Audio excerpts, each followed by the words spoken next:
முதல் வாசக முன்னுரை. இன்றைய முதல் வாசகத்தில் அண்ணா ஆண்டவரிடம் ஜெபித்ததால் இறைவன் கொடுத்த குழந்தை செல்வத்திற்காக நன்றி கூறியதையும், வாழ்நாளெல்லாம் ஆண்டவருக்கு பணி செய்ய தன் குழந்தை சாமுவேலை இறைவனுக்கு அர்ப்பணித்ததையும் பற்றி கூறுகிறது. ஆண்டவர் நமக்கு கொடுத்த மிகச்சிறந்த செல்வம் நம் குழந்தைகள். அவர்களை இறைப்பற்றில் வளர்த்து இறைப்பணிக்கு அர்ப்பணிப்பது பெற்றோரின் கடமை என்பதை உணர்த்தும் முதல் வாசகத்திற்கு செவிமடுப்போம்.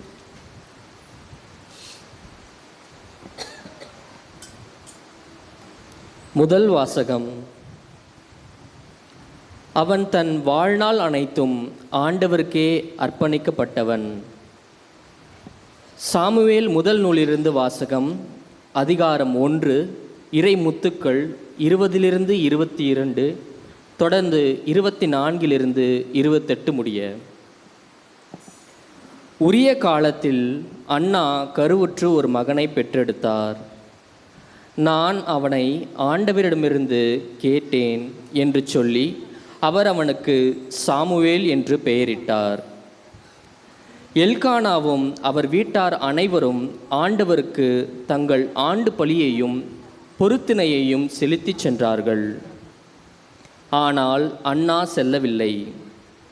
அவர் தம் கணவரிடம், பையன் பால்குடி மறந்ததும் அவனை எடுத்துச் செல்வேன், அவன் ஆண்டவர் திருமுன் சென்று என்றும் அங்கேயே தங்கியிருப்பான் என்று சொன்னார்.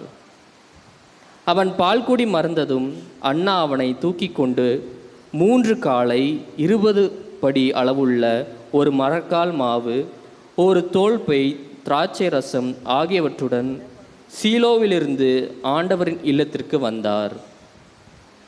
அவன் இன்னும் சிறு பையனாகவே இருந்தான். அவர்கள் காளையை பலியிட்ட பின் பையனை ஏலியிடம் கொண்டு வந்தார்கள்.